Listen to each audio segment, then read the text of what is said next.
I have with me Ralph Duer and Christopher Lenz from Bechstein Company.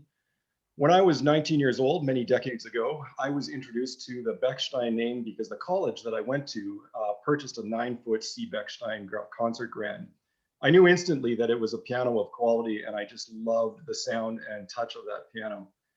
Many people on this side of the pond don't know of Bechstein, but today we have the opportunity to talk directly to Ralph Duer and Christopher Lenz to tell us more about the Bechstein Company. Why don't you introduce us to Bechstein here? Yeah, sure. Thank you very much, Glenn. I'm Ralph Duer, and I'm Chief Sales Officer of C. Bechstein. Bechstein was founded in 1853 by Mr. Carl Bechstein, who was not only a visionary in the design and developing of acoustic pianos, but also a visionary in marketing and sales. And he was one of the first who had own retail stores already in the beginning of the 20th century, 1903. Bechstein had retail stores in Berlin, in London, in St. Petersburg, and in Paris. And so over the years, Bechstein has been a brand with very well-known pianists playing it, and with ups and downs around the 40s and 50s, Bechstein has come back to be one of the leading brands in the industry. We currently employ about 500 people in 8 countries in the world, with our production facilities in Germany, where we do the C. Bechstein pianos, with a production facility in Czech Republic, where the W. Hoffman pianos are made. We have pianos made in China, designed by C. Bechstein. We have a whole range of pianos that is destined to players of all musical fields and all musical levels. And we are proud to be dealing and working with very esteemed partners worldwide who display, showcase, and sell our pianos. Bechstein, as I understand, that would make you one of the largest manufacturers in Europe then too, yes? Yes, Christopher? Yes, so we are, the internationally, let me briefly introduce myself. My name is Christopher Lenz, sales manager here also at Bechstein Berlin. I'm assisting our markets for Central Europe, as well as also overseeing our affiliated company, C. Bechstein Japan. So yes, as Ralph was pointing out, I think it's definitely fair to say that we are one of the world leading manufacturers of grand pianos, of upright pianos, comprising the brand lines that Ralph already pointed out. So the C. Bechstein Concert, Residence Academy as the C. Bechstein line of instruments. And then we have the W. Hoffman produced at a Czech factory, also the professional, tradition, and division lines, as well as a brand Zimmermann, and which all of these brands are actually construction and design is done by the R&D team at the manufacturing Seif-Hennersdorf, Germany. And Zimmermann is the only line that is being produced abroad at the factory in China, where we also have on-site staff to oversee the production. Nice.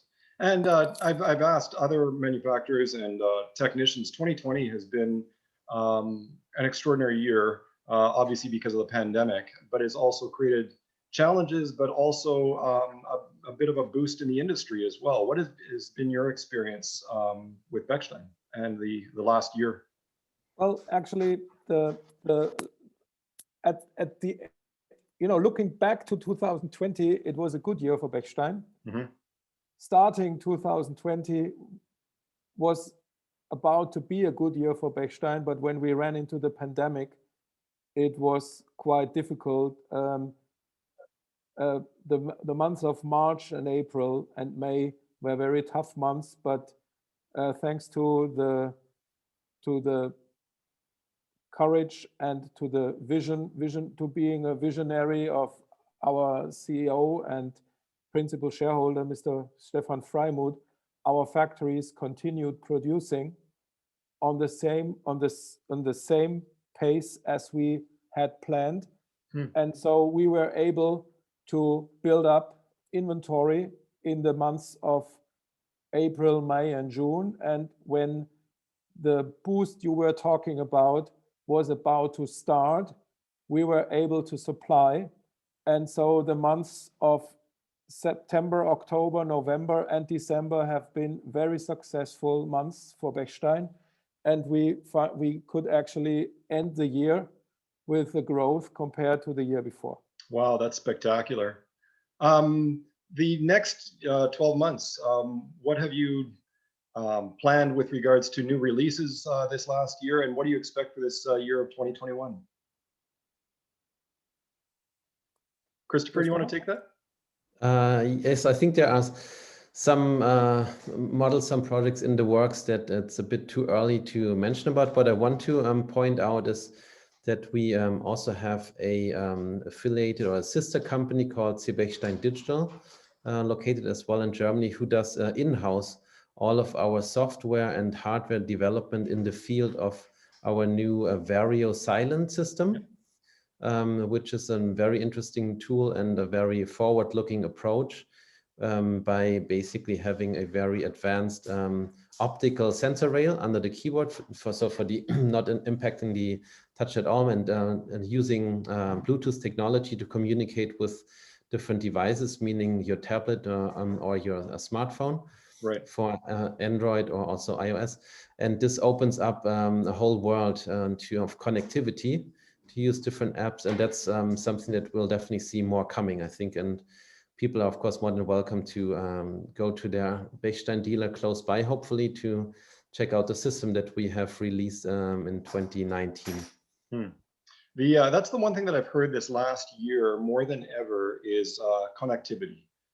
Being connected to apps or teaching software or even teaching remotely has been a huge boom this year. So I find that the connectivity is going to be a theme that's going to be growing in the industry to take your acoustic, or people are venturing into digital as well. Silent systems are huge as well, which rely on great sound samples. So I find that part of the industry is definitely growing. We'll look forward to seeing what's going to be released from you in the next few months, and that will be exciting.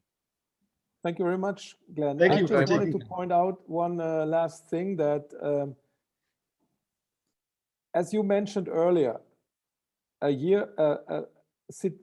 times like those that we are facing right now bring a lot of challenges, but as well, they bring a lot of opportunities. And if you look around and hear around worldwide and talk to dealers, the dealers who actually face and deal with the situation are successful, even in situations like that, and they take the opportunities. And you can also, selling a piano in a Zoom conversation, or at least presenting a piano in a Zoom conversation, now is becoming a day-to-day business for us and for our retail stores. And recording videos of pianos that you have on your shop floor is something that does not cost too much effort and money, but gives the opportunity to do piano, to deal with customers even by social distancing. Yeah, that's actually some of the things, the ways of doing business might be a new pathway for the coming months and years. I know one dealer who has only sold pianos over Zoom, and I had never heard that before. So more interesting challenges and more creative thinking to overcome those challenges. So we look at it as a nice additional feature to actually help the customer to make a decision, where for what it is not necessary to come 4 or 5 times into the store, Right. and play. So look at successful dealers worldwide, and you see a lot of examples how these things are already taking place. And it is, we are not at the end of it. No. But which leads me to the conclusion that to play a piano in a store which is well prepared, which is of high quality, which is well prepared, which is in a nice environment, doesn't compare to any Zoom, to any video, to any telephone conversation, and so ever. So we hopefully, and we look forward to meet in person very soon again, and do this live on a stage, maybe. Yeah. And I think people have rekindled their love for the piano at home, which I think has been one of the greatest unexpected consequences of this pandemic. Thank you both for taking the time. I really appreciate it. And thank you. Look forward to hearing more information from you in the following months. Thank you. Thank you very much, Glenn. All right. Thanks so much, Glenn. Yeah. And have a good day. Thank you. Bye-bye.